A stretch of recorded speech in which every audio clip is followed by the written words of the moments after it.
Gotas de Cambio, un podcast donde las mujeres defensoras diversas y defensores del territorio en Guatemala alzan sus voces.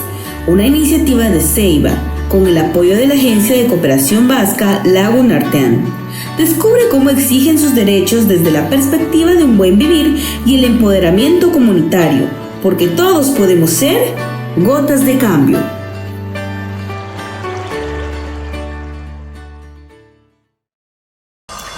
Buen día para cada una y uno de ustedes. Les saluda Elmer Gómez de Asociación Ceiba. Pues en el día de hoy tenemos un tema muy interesante, que es el Acuerdo de Escazú y cómo este viene a aportar a la defensa de los derechos humanos. Y todo esto forma parte de la campaña que estamos impulsando en Ceiba, que es Gotas de Cambio, específicamente defensoras y defensores en acción. Entonces, pues le dejaría el espacio a Rafael para que se pueda presentar y poder iniciar con este espacio de conversación. Bueno, en primer lugar, muchas gracias por la invitación de poder dialogar con Ceiba sobre temas ambientales y el Acuerdo de Escazú. Mi nombre es Rafael Herrarte y apoyo a Plataforma Internacional contra la Impunidad en Alianza Escazú Guatemala. Muchas gracias. Pues como les comentaba, el día de hoy vamos a estar platicando sobre un acuerdo que no es tan conocido a nivel nacional, diría yo. Y pues esto suele pasar también con las iniciativas que tienen que ver con el ambiente, digamos, con la protección del ambiente. Y el Acuerdo de Escazú lo que viene a hacer es a vincular la justicia con el quehacer de los defensores, con las defensoras y defensores ambientales. En ese sentido, pues esta iniciativa pues lo que busca es como que favorecer primero el acceso a la información y segundo el acceso a justicia, digamos, de manera muy resumida. En ese caso, digamos, pues como Rafael ha trabajado más tiempo en el tema, quisiera ver si nos pudieras comentar o enriquecer, digamos, qué es el Acuerdo de Escazú y sobre todo comentarnos la importancia que tiene el Acuerdo de Escazú para la labor de defensa de los derechos humanos, específicamente en la defensa del territorio. Sí, muy importante, es un acuerdo que une medio ambiente y derechos humanos. Los derechos humanos y el medio ambiente no son acciones separadas y distantes, están integradas. La Corte Interamericana reconoce la unidad de derechos procedimentales establecidos en el Acuerdo de Escazú, que es información, participación y justicia, y dice que en la pirámide de derechos, si cumplimos con los derechos procedimentales, facilitamos el cumplimiento de los derechos sustantivos, ¿verdad? Entonces los derechos humanos y los derechos ambientales es la unión de ambos derechos, digamos, los derechos de acceso, que son los derechos contenidos en el Acuerdo de Escazú, para hacer efectivos los derechos de protección al agua, el derecho al agua limpia, el aire limpio, a tener una cobertura forestal que permita la recarga hídrica, y al tener recarga hídrica tenemos garantizados derechos de acceso al agua. Digamos, el ambiente, la naturaleza y el ser humano han estado en una relación contradictoria, y el Acuerdo de Escazú a nivel de América Latina y el Caribe, eso es importante tomarlo en cuenta, que no es un acuerdo que esté dirigido a Guatemala, sino es a todos los países de América Latina y el Caribe, para responder como región ante los grandes desafíos ambientales que actualmente enfrentamos, ¿verdad? Y hago un paréntesis respecto a la crisis climática que estamos viviendo en Guatemala. Experimentamos de los calores extremos a tormentas tropicales sin transición. Estamos en medio de una emergencia climática que a nosotros nos impacta de manera particular. A todos los países de la región centroamericana son altamente vulnerables a los efectos de la acción climática, y el Acuerdo de Escazú es una herramienta que ayuda a enfrentar una situación donde el daño hacia el ambiente ya está hecho, ¿verdad? Es importante tener conciencia que la afectación hacia la naturaleza, hacia los insectos, hacia la biodiversidad, la disminución constante de la cobertura forestal de América Latina ha disminuido de una manera increíble. La presión hacia la Amazonia y la presión hacia los 5 bosques mesoamericanos es constante y necesitamos reaccionar como sociedad, y es el Acuerdo de Escazú la herramienta que nos apoya en estas grandes tareas que tenemos que enfrentar. Sí, justo, pues yo creo que tocaste es un tema muy importante, el rol, digamos, o la relación que tenemos con la naturaleza. Porque si lo vemos desde los pueblos originarios, pues el rol de la naturaleza o la relación de la naturaleza con el ser humano es más de colaboración, digamos. Pero nosotros hemos llegado a un punto en el cual nos creemos superiores a la naturaleza. Y lo que comentabas respecto a eso, yo creo que el cambio climático es la repercusión de todos los años que no se han como que tomado en cuenta, digamos, este tipo de cambios de uso del suelo, deforestaciones, digamos, o monocultivos en todo caso. Y es muy importante el que, pues, sí, el cambio climático también es importante, pero también la acción de las autoridades a nivel local, municipal y nacional también lo es.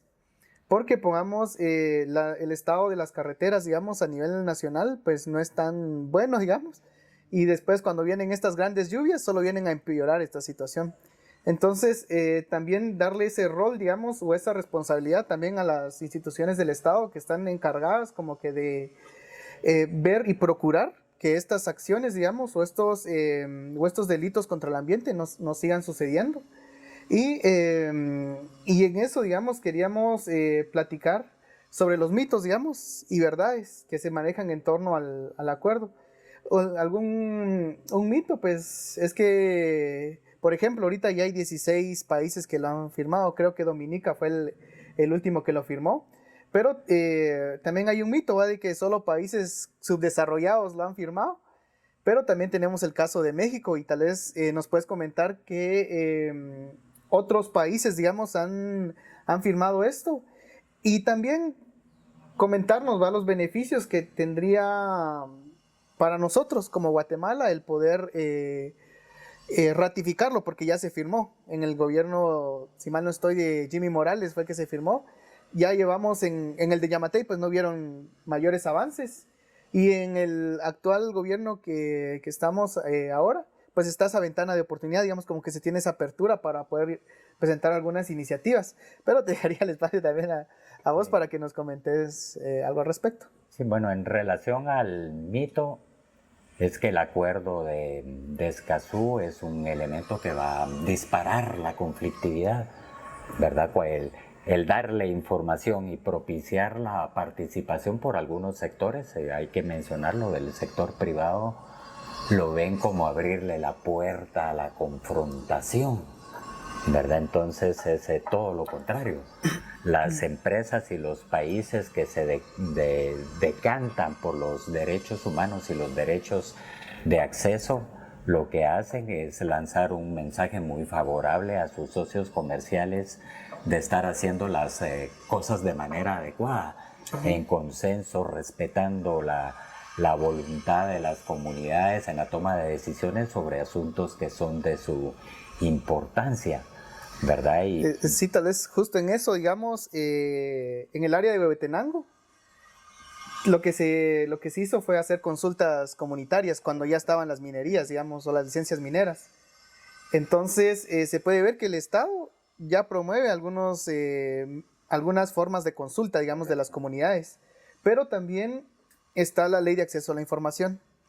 Entonces, esa es una de las verdades, digamos, que en vez de venir a poner más trabajo sobre algunas organizaciones, viene a reforzar lo que ya está establecido, ¿va? Lo que son las consultas comunitarias, lo que son la ley de acceso a la información, digamos, pero que en debido caso, pues no se ha procurado, ni se le brinda tan fácil el acceso, porque cuando uno va a ir a solicitar información pública, le piden todos sus datos, ¿va? Le piden nombre, DPI, número de teléfono, y en algunos casos yo he visto que piden hasta para qué nos va a servir la información. Y tuvimos un ejemplo, digamos, en una organización que solicitamos información, nos la dieron, pero nos dijeron que si la compartíamos o difundíamos, íbamos a íbamos a cometer un delito y que esa organización nos podía demandar a nosotros por difundir la información que nos habían trasladado. Restricciones Sí, a cabal. la ley de libre acceso. Sí, sí, entonces son como que esas pequeñas contradicciones, digamos, que existen en la legislación a nivel nacional. Señalaste es algo muy importante porque el acuerdo de Escazú no le da nuevas obligaciones al Estado, sino refuerza las obligaciones ya existentes, ¿verdad? Y le da coherencia, retoma el camino, y es precisamente esa la oposición que genera el acuerdo de Escazú, que retomar el camino de los acuerdos de paz. Todo esto estaba definido en el proceso de construcción de la paz y generar todas las condiciones para que las causas para una nueva confrontación no se produjeran, ¿verdad? Y una de ellas muy importante es devolverle la voz y la capacidad de decisión a la gente, ¿verdad? Y se aprueba la ley de consejos de desarrollo, se modifica el código municipal para darle voz y darle poder de decisión tanto en los presupuestos a nivel local, municipal y departamental a la gente, pero sobre todo darle capacidad de toma de decisiones sobre asuntos de su interés, ¿verdad? Y ese es el espíritu de las asambleas de vecinos reguladas en el Código Municipal, y lo que hace el Acuerdo de Escazú es que fortalece y le da base y le da sustento para el cumplimiento de esas obligaciones que ya están establecidas, ¿verdad? Y el otro aspecto importante es la disparidad de relaciones de poder que hay entre las empresas y las comunidades cuando estás ante proyectos extractivos hidroeléctricos o proyectos de la agroindustria, ¿verdad? Que necesitan un uso intensivo y extensivo del suelo para producir la materia prima procesada para la agroindustria, ¿verdad? Todas estas acciones e intervenciones tienen una huella ecológica y un impacto ambiental inmenso, pero sobre todo ponen en disputa los derechos de las comunidades vecinas respecto a las externalidades provocadas por la actividad de esas empresas, ¿verdad? Y entonces para poner en una situación de equilibrio esa relación de desigualdad de poder, para eso está la justicia, para que se cumpla la ley y no queden impunes los delitos cometidos de tirar literalmente los productos utilizados por la industria a las cuencas de los ríos que van a los lagos, contaminan los mares. Hay impactos ambientales muy grandes que quedan en la impunidad porque nuestro sistema legal es frágil y poroso. Sí, es demasiado frágil, digamos, y hasta el momento, o sea, tal vez y también hay otros impactos, digamos, impactos negativos que pueden tener este tipo de proyectos a nivel de comunidades. Uno podría ser el conflicto, digamos, porque hay veces de que en la misma comunidad hay algunas personas que trabajan en la empresa, digamos, y otras que no, entonces se genera como que esos conflictos. Otro podría ser también que usan el bien natural que es el agua de manera indiscriminada y pues dejan a las comunidades sin agua, ¿va? Entonces son varias las problemáticas, digamos, que se tienen a nivel ambiental y a nivel nacional, diría yo, y que actualmente estamos viendo, pero entonces es de suma importancia el poder conocer este acuerdo, pero a la vez también el poder implementar algunas acciones para poder darlo a conocer. Y en ese sentido, pues también se puede mencionar que la legislación en temas ambientales pues está muy desapegada de la realidad. Yo andaba leyendo justo el día de ayer que la legislación en temas ambientales para Guatemala suele ser muy técnica, tiene el lenguaje muy técnico, que para personas, digamos, que están en las comunidades suele ser muy difícil el poder comprender, pero también usan esa legislación para engañar a las personas, pues, ¿no? O sea, para que al momento de que ellos vayan a hacer labores de convencimiento, pues puedan usar la misma ley para poder convencerlos, digamos. Y lo cual viene a proponer eso también es como que actualizar esas leyes, ¿va? Que puedan ser apegadas a los contextos en los que se van a implementar estos proyectos. Y hasta cierto punto también le da el poder a las comunidades o a las organizaciones comunitarias a acceder, digamos, a la información o a qué impactos va a tener el que pongan una hidroeléctrica en mi comunidad, digamos. Sí. ¿Qué impactos va a tener eso? Y también eso es uno de los mitos, ¿va? De que se puede acceder a información confidencial, digamos, de las empresas, lo cual pues debería de ser público, ¿va? Porque podamos, ¿qué efecto va a tener el que yo tenga una hidroeléctrica en una comunidad? ¿Qué efecto va a tener sobre la biodiversidad? Porque hay algunas comunidades que desarrollan su vida, digamos, alrededor de los ríos. ¿Y qué pasaría, por ejemplo, si ya no hay agua, ya no corre agua en los ríos?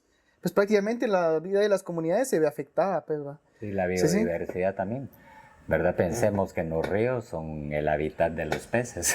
Sí. ¿Y quién ha comido últimamente pescado de aguas dulces? Yo no. No. Ya no existen, ¿verdad? Ya no tenemos pescado de aguas dulces, hemos acabado con nuestra biodiversidad, pensaría yo, el daño está hecho, ya está realizado, y de lo que se trata en el tema ambiental es detener el daño, minimizar el daño, ¿verdad? Yo creo que este es un elemento importante, el asunto de la conciencia ambiental no es un punto más en el checklist de prioridades, sino es un tema central que compete a los vecinos, que compete a las comunidades, que compete en particular a los jóvenes, que vamos a heredar a esta tendencia. Tenemos cada vez, nuestros indicadores son alarmantes en temas de contaminación ambiental, vamos en picada, vamos en caída libre, y lo que necesitamos es detener la depredación, tratar de restablecer la cobertura forestal. Las alteraciones de los ciclos de lluvia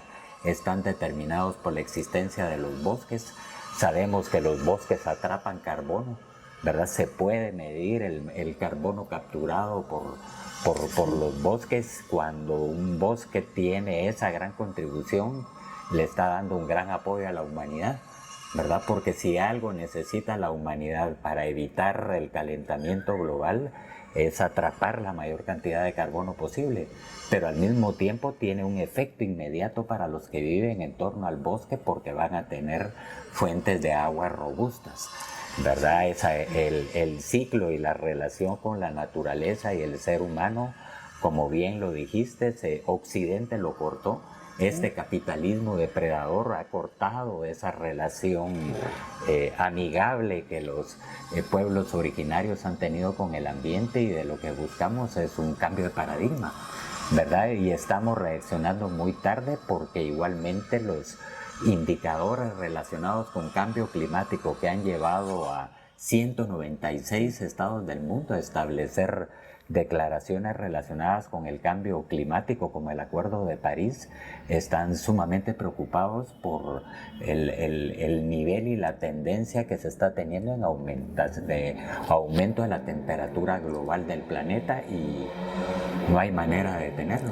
No, y yo creo también que eso es parte del compromiso que debemos de asumir, digamos, tanto la sociedad, los jóvenes, pero también nuestras autoridades, digamos.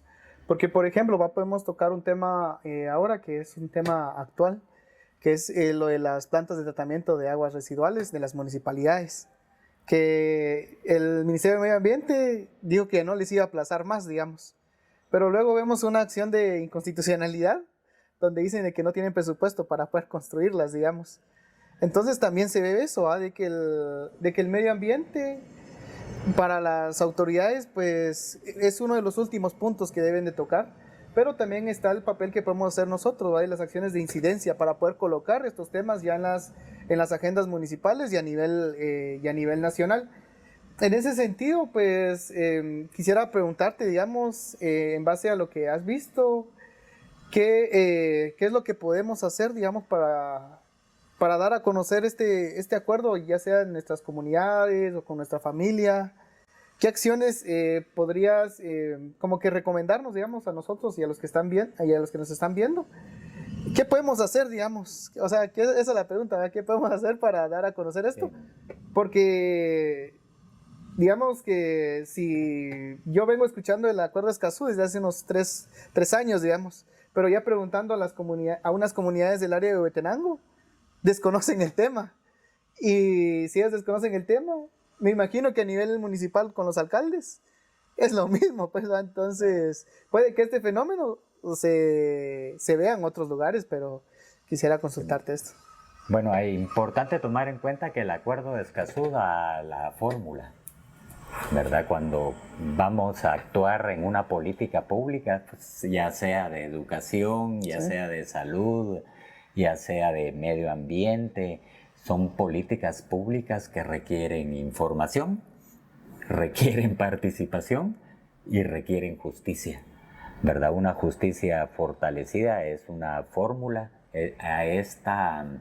A esta fórmula se le llaman derechos de acceso, derechos procedimentales, así lo reconoce la Corte Interamericana de Derechos Humanos. Como dije al principio, si queremos derechos humanos, necesitamos aplicar la fórmula, ¿verdad? Aplicando la fórmula nos va a dar como resultado garantías para que los derechos humanos se produzcan, ¿verdad? Esa es, creo yo, la gran fortaleza, el gran aporte del Acuerdo de Escazú. La sociedad de América Latina está comprendiendo este mensaje, ¿verdad? Este es el espíritu del principio 10 del Acuerdo de Río, de donde nace el Acuerdo de Escazú en el año 92, para atender ya la emergencia climática que se vivía en el año 92, ¿verdad? Dio la fórmula del principio 10, ¿verdad? Y algo muy importante como parte y complemento del principio 10 es el principio 5. Los estados como prioridad deben de resolver la problemática de la pobreza. Una sociedad en pobreza, una sociedad donde una importante proporción de los integrantes de esa sociedad viven en condiciones de pobreza, no están preparados para enfrentar los temas ambientales, ¿verdad? Más bien vamos a ser víctimas de las consecuencias de los efectos ambientales y cambios climáticos que hoy estamos viviendo. Los impactos van a ser en esa porción de la población pobre que vive en situaciones de marginalidad. Entonces es un llamado a modificar la perspectiva de un sistema económico que busca ganancia y que busca por todos los medios explotar los recursos naturales para que vean las generaciones que vienen atrás cómo resuelven los problemas que nosotros ocasionamos. Esta es una acción irresponsable y el Acuerdo de Escazú nos interpela como sociedad para atender temas que nos afectan en nuestra vida cotidiana, ¿verdad? Sí, justo en ese sentido, tal vez que también podamos como que reflexionar, ¿va? El impacto que tienen las acciones que estoy haciendo yo ahora para las personas que vienen después de mí, digamos. Y justo, digamos, esta prioridad, la prioridad número 5 que mencionabas, que es ponerle fin a la pobreza, creo que se tendría que ver o priorizar, digamos, o como cambiar la perspectiva que tenemos de generar ingresos, digamos, porque a nivel nacional, pues para nadie de nosotros es un mito, digamos, o que la desigualdad en nuestro país pues es evidente, pero o sea, tenemos lugares en donde hay una empresa, pero al lado hay unas casitas de lámina construidas, ¿va? Entonces solo se generan ingresos para cierto grupo de personas y para otros pues se ve que día a día están luchando, digamos, para poder generar ingresos, pero es por lo mismo que decía, va por el sistema económico en el que estamos viviendo actualmente.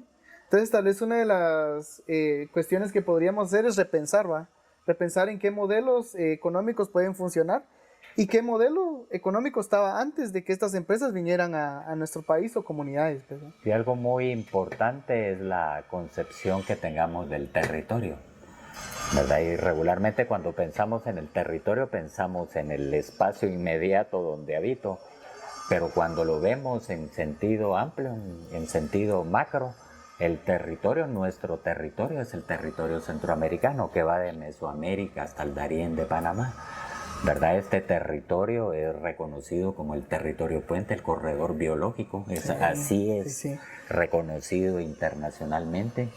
Es un territorio reciente, geológicamente surgió del mar cuando una plataforma continental se subsumió sobre otra e hizo tal presión al magma que surgió toda la cordillera volcánica y forma el territorio centroamericano. y eso produce el llamado efecto puente, ¿verdad? Entonces, ¿qué sucede? Que la biomasa todos los elementos naturales del norte y del sur encuentran un elemento de síntesis y fusión en el territorio centroamericano. Por eso es que es corredor biológico, porque es punto de surgimiento de subespecies, ¿verdad? La conservación y protección de los 5 bosques mesoamericanos, que ya lo vio la Unión Europea. La Unión Europea está promoviendo la conservación de esta biomasa porque captura el carbono, como les mencioné, y es el 6º pulmón del planeta.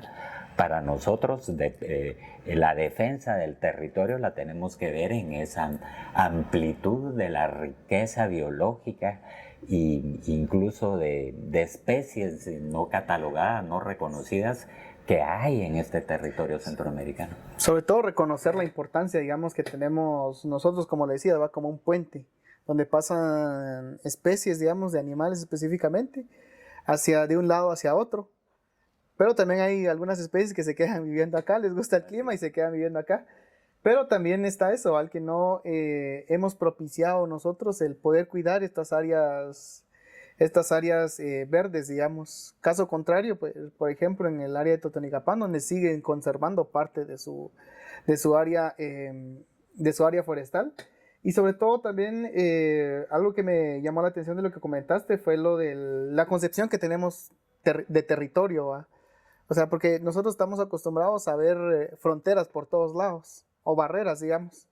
Y no hemos pensado que, por ejemplo, algo tan simple como tirar la basura a un río acá puede que afecte en El Salvador, por ejemplo. En Honduras, en Honduras. Entonces, en cualquiera de estos, digamos, también nosotros tenemos que tomar conciencia, como lo decía anteriormente, de que nuestras acciones pues van a tener una repercusión, tal vez no para nosotros, pero para los que vienen detrás, y este año es que estamos sintiendo nosotros más los efectos del cambio climático. Claro. O sea, solo con que se haya atrasado un mes la lluvia, repercutió en que varias personas perdieran su cosecha. Y tuvimos efectos y tuvimos una crisis hídrica rotunda, que es un llamado de atención, un tocado a la puerta, ¿verdad? La situación climática, la situación ambiental no es teórica, es palpable para los ciudadanos. Me parece que no hay liderazgo sobre la temática. Hay una ausencia de reconocimiento, de diálogo, de debate a nivel nacional que analice los efectos y los impactos que estamos viviendo hoy por la situación ambiental y cambio climático, y creo que como sociedad necesitamos reaccionar. Y ya la humanidad está reaccionando de manera tardía porque el daño fundamental ya está ocasionado, ¿verdad? A nivel de muerte de especies, más de 1 millón de muertes de especies en los últimos 100 años. 2/3 partes de los insectos del mundo han desaparecido en los últimos 30 años, producto de la fumigación. 2/3 partes de la cobertura forestal han desaparecido en los últimos 600 años, ¿verdad? El principal daño ya está ocasionado, ¿verdad? Y debemos de reconocer que el planeta y los recursos naturales no tienen medios ilimitados, ¿verdad? Que podamos explotar de manera indiscriminada los bosques, los ríos, pescar cuanto querramos pescar de los mares, porque a este ritmo vamos a llevar al agotamiento y a la escasez. Sí, y es una concepción que se tenía anteriormente, ¿va? De que los recursos que tenía la naturaleza eran infinitos, ¿va? O sea, tomen de la naturaleza todo lo que puedan de ella. Sí, vamos. Yo estaba platicando hace algunos días con alguien de Chiantla, de Huehuetenango, y decía de que toda la parte que ve uno ahí, que ya está como que deforestada, antes estaba llena de árboles, y habían varias especies de animales y todo eso, y él me comentaba de que él iba a la montaña a caminar y todo, pero las personas que eran de la localidad empezaron a deforestar, digamos. Entonces poco a poco fueron deforestando, pero tampoco no tenían la conciencia como que si voto uno, pues mínimo tengo que sembrar otro, sino que le dieron con todo, digamos, terminaron el bosque que estaba ahí, y ahorita lo que ellos hacen es comprar leña de otros municipios.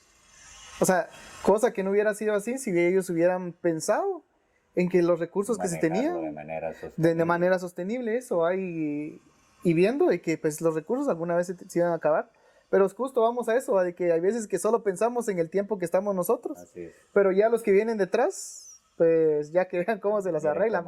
Así es un acto de responsabilidad muy grande. Sí, y responsabilidad, y yo creía que también de egoísmo de parte de los que estaban en ese momento, y pues que no pensaron en lo que iba a pasar con nosotros, digamos.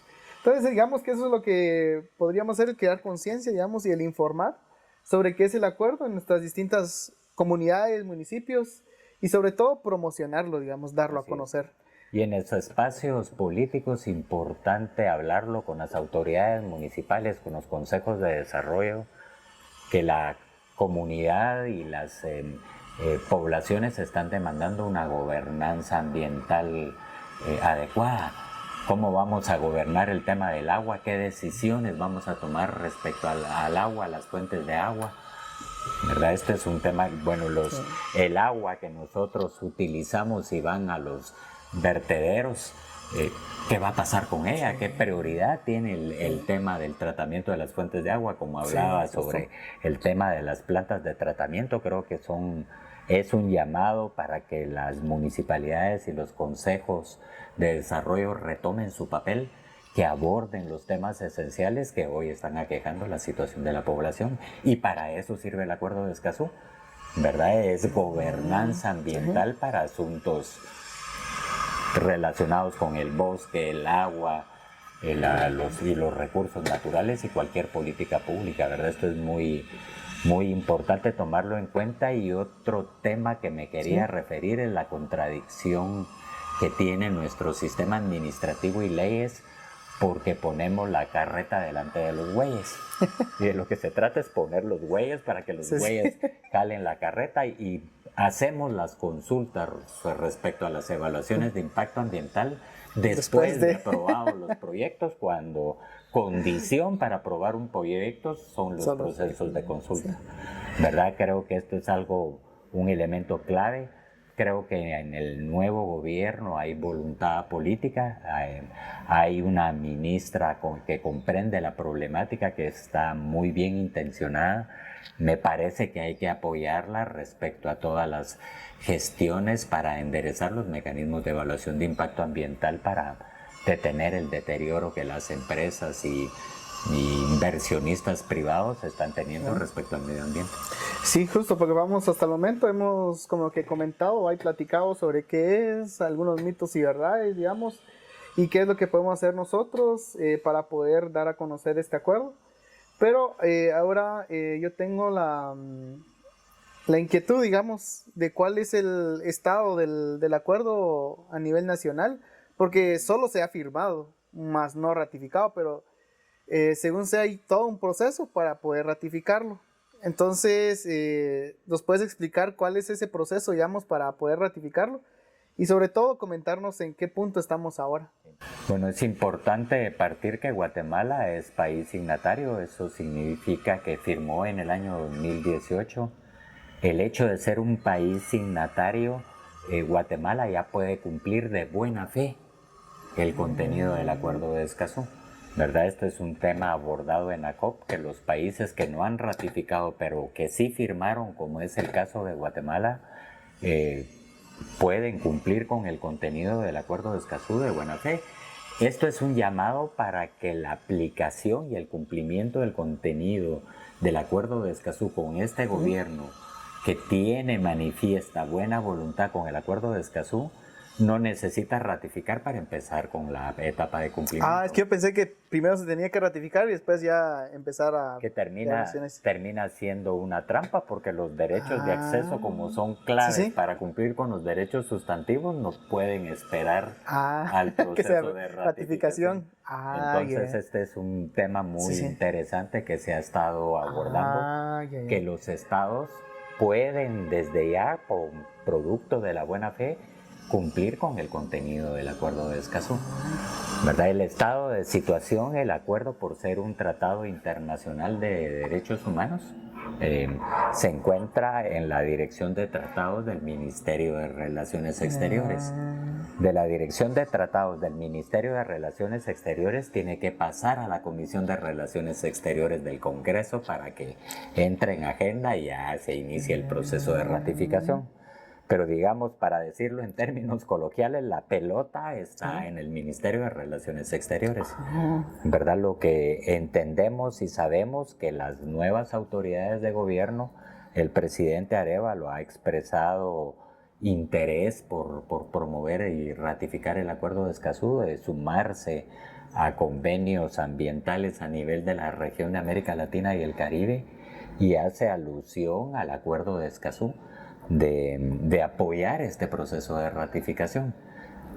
Tuvimos un dardo envenenado en diciembre del año 2022 porque el gobierno de Yamatei con el ministro Búcaro, que fue el ministro de Relaciones Exteriores y el ministro de Ambiente de la época, mandaron una carta a Naciones Unidas diciendo que no iban a ratificar el Acuerdo de Escazú.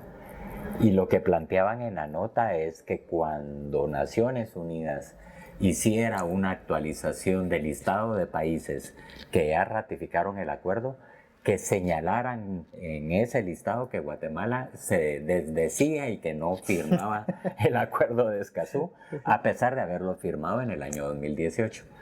Esto se le llama y se le considera una torpeza diplomática por parte de las autoridades anteriores, pero expresa la mala voluntad y el ambiente de hostilidad que había con los derechos humanos, situación que consideramos cambió con las nuevas autoridades de gobierno.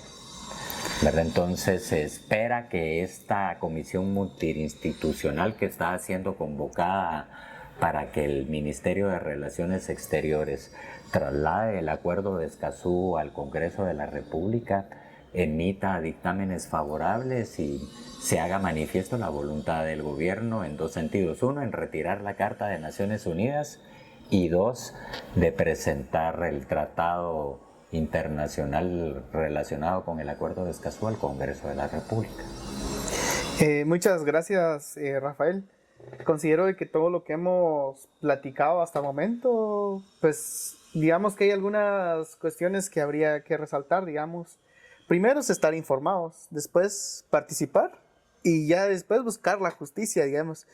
Pero la justicia ambiental, que creo yo que es algo también que hace falta, digamos, a nivel nacional, porque si no se da justicia por cuestiones convencionales, digamos, en temas ambientales, pues está peor ya. Y hemos visto de que algunas de las cuestiones que se han realizado, pues son por parte de las empresas, criminalización, persecuciones, digamos, que se les han dado a las y los defensores del medio ambiente o del territorio, lo cual es alarmante. Entonces, el conocer, digamos, este acuerdo, pues les da o nos da a los que estamos trabajando en estos temas como una luz de esperanza, digamos. El ver y conocer de que no estamos solos en la lucha y que podemos como que acudir a algunas acciones, porque como bien lo decías, si ya somos firmantes, podemos aplicar alguna de los principios que están establecidos en el Acuerdo de Escazú, de buena fe por parte del Estado. Y pues este periodo, digamos, se ve también con mucha esperanza para poder presentar esta serie de iniciativas, pero también hacer un llamado, de que al momento de que hagan esas dos acciones que acabas de comentar, de que primero es retirar la carta, que pues se presentó en el 2022, digamos, por parte del gobierno anterior, y la otra que es ya cuando ya se presente, digamos, esta iniciativa en el Congreso, que cada uno de los que nos está viendo pues pueda hacer presión a los diputados que lo representan en el Congreso, porque podamos, si algo me he dado cuenta yo en estos años, es de que si la población no presiona, el gobierno, digamos, o los diputados o alcaldes municipales no accionan, porque ante todo, digamos, ellos son políticos y media vez ven que un tema, digamos, es de prioridad para la población en general, ya lo van a empezar a priorizar. Y también, digamos, esas fórmulas, digamos, que nos andabas comentando, que van en el mismo sentido de que mantenernos informados, de participar activamente y de solicitar justicia. Y sobre todo, pues, la emergencia climática, de que es algo que nos pide que accionemos en este caso, digamos, yo he visto que en varios colectivos se están impulsando fuertemente lo de las reforestaciones. Pero considero también de que hacer la parte práctica está bien, pero también hay que ver cómo se hace incidencia a nivel político, ¿va? Porque nosotros podemos reforestar, pero puede que a una empresa le den una licencia para poder cortar varias hectáreas de árboles. Cuando se hace el balance. Sí, o sea, se sale perdiendo, pues, ¿va? Entonces es importante mantener esas dos vías, la parte práctica, pero también la parte de incidencia ya ante nuestras autoridades. Pues yo dejaría este espacio por acá, no sé si... Sí, un tema más ¿Sí? muy, muy importante de hacer ver que Guatemala no es un país suelto en el mundo, no es el ombligo del mundo, somos un país pequeño y estamos en un territorio frágil, formamos parte igualmente de un territorio centroamericano rico y diverso. Y esto es muy importante defenderlo y protegerlo y sobre todo no caer en la trampa de sentirnos países aislados. El hecho de que seamos Guatemala, Salvador, Honduras, Costa Rica termina siendo una trampa para darle una respuesta integral a un tema que nos compete a todos de manera conjunta como población que habita este territorio privilegiado, este corredor biológico centroamericano. Y el Acuerdo de Escazú tiene un sentido y el espíritu de su motor es la cooperación y el fortalecimiento de capacidades, ¿verdad? Es una vuelta a la manera de estar concibiendo la perspectiva de Estado nacional, soberano, independiente de los demás estados, cuando lo que debemos de ver es un sentido de soberanía mucho más amplia que nos permita proteger los recursos estratégicos que tenemos como pueblos y como países. Y el Acuerdo de Escazú es una plataforma muy grande para tener estas alianzas, para tener conocimiento de cómo otros estados han estado solucionando sus problemas, no descubrir el agua azucarada cuando otro ya tiene sistemas, mecanismos, protocolos, procedimientos, legislación, experiencia exitosa, y es el llamado al pragmatismo con principios de tomar de aquellos estados, de aquellos países herramientas válidas para la protección ambiental y para fortalecer los derechos de acceso. Y pues eso, que Guatemala no puede quedarse aislado, no podemos seguir siendo un país paria. Y el Acuerdo de Escazú es una herramienta y un instrumento para que nos integremos con el mundo y América Latina. Sí, justo yo me quedaría con lo que acabas de comentar, de que no somos un país aislado, digamos. Y también esto aplica para comunidades, departamentos, personas, digamos, que estamos en esta lucha por defender los bienes naturales y también los derechos humanos, de que no estamos solos y que dejemos de ver o trabajar, digamos, de manera separada, sino que también es un llamado para todas las organizaciones, personas y colectivos para que nos podamos unir y poder difundir, digamos, esta información en todos los ámbitos que tengamos, a nivel familiar, con las autoridades, como decías, y en todos los espacios que nosotros tengamos la oportunidad de poder compartir esta información. Entonces fue un gusto poder platicar contigo, Rafael. Esperemos volver a coincidir en algún espacio a futuro. Y pues con esto pues nos despediríamos de ustedes, esperando que este capítulo les haya gustado. Y pues no olviden seguirnos en nuestras redes sociales, estamos como Asociación Ceiba en todas nuestras redes sociales. Y fue un gusto y nos vemos en una próxima oportunidad. Chao. Una producción de Ceiba, con el apoyo de la Agencia de Cooperación Vasca, Leigen Artien.